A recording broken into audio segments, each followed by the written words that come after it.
राहून काम करतायत। गेल्या 30 वर्षापासून आमच्या बरोबर आहेत आणि 15 वर्षापासून या ठिकाणी त्यांच्या मालकीच्या जागेमध्ये त्यांचं कार्यालय सर्वसामान्य माणसाला न्याय देण्याचा प्रयत्न करतात। आज या निमित्तानं सुसज्ज असं कार्यालय त्यांनी उघडलेलं आहे। मनापासून त्यांना शुभेच्छा देतो आणि निश्चितच या भागामध्ये शिवसेना जिवंत ठेवण्यामध्ये त्यांचा मोलाचा वाटा आहे। त्यांना शुभेच्छा देतो। तुमची हिंगोली आणि बुलढाण्याच्या संपर्कामध्ये निवड झाली आहे, नगरपालिका निवडणूक चालू आहे, काय रणनीती आहे? खरं म्हणजे अनेक ठिकाणची जबाबदारी माझ्याकडे आहे आणि नगरपालिकेमध्ये आपण बघता की माननीय आमचे युतीचे आमचे नेते आणि अशोक चव्हाण यांच्याकडे आमचे तिन्ही आमदार गेले होते आणि त्यांनी केवळ 20% जागा मागितल्या होत्या, परंतु दोनदाही तिन्ही आमदार गेले। त्यांनी कुठल्याही प्रकारचा प्रतिसाद न दिल्यामुळं अनेक ठिकाणी युती तुटलेली आहे। परंतु राष्ट्रवादीचे नेते प्रताप पाटील चिखलीकर यांनी काही ठिकाणी प्रतिसाद दिल्यामुळं त्यांच्याबरोबर काही ठिकाणी युती आहे।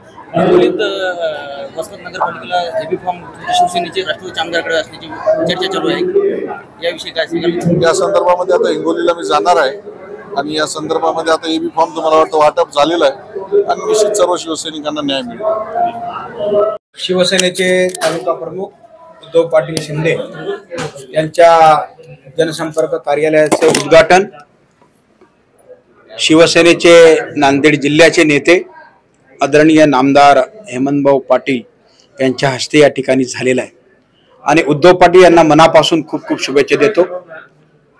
आणि जे काही या ठिकाणी जनसंपर्क कार्यालयाचं उद्घाटन झालेलं आहे, उद्धव पाटील शिंदे हे शिवसेनेचे तालुका प्रमुख आहेत आणि त्यांच्या माध्यमातून आता त्यांनी कार्यालय या ठिकाणी उघडलेलं आहे आणि हे कार्यालय लोकांच्या सेवेसाठी कार्यालय आहे। या ठिकाणी पूर्वी सुद्धा उद्धव पाटील शिंदे यांच्या माध्यमातून लोकांच्या अडीअडचणी या ठिकाणी सुटत होत्या, परंतु आता एक कार्यालयाच्या माध्यमातून या ठिकाणी लोकांच्या अडीअडचणी मोठ्या प्रमाणामध्ये सुटणार आहेत।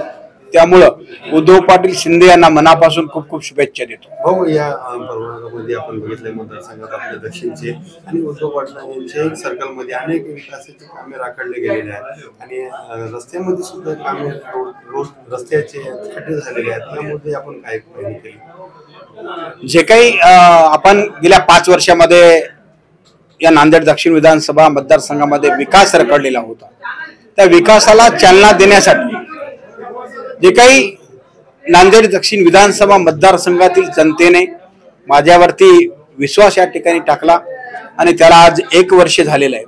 आपण पाहत आहात, मी एक सर्वसामान्य माणूस आहे आणि मी सर्वसामान्यातला माणूस आहे। त्यासाठी सर्वसामान्यांच्या जे काही अडीअडचणी आहेत ते सोडवण्याचं काम मी माझ्या माध्यमातून या ठिकाणी करतोय आणि आपण पाहत आहे की 1 वर्षामध्ये अनेक विकासात्मक गोष्टी या मतदारसंघामध्ये झालेल्या आहेत आणि पुढच्या काळात सुद्धा मोठ्या प्रमाणामध्ये नांदेड दक्षिण विधानसभा मतदारसंघाचा एक वेगळा चेहरा या ठिकाणी आपल्याला दिसणार आहे।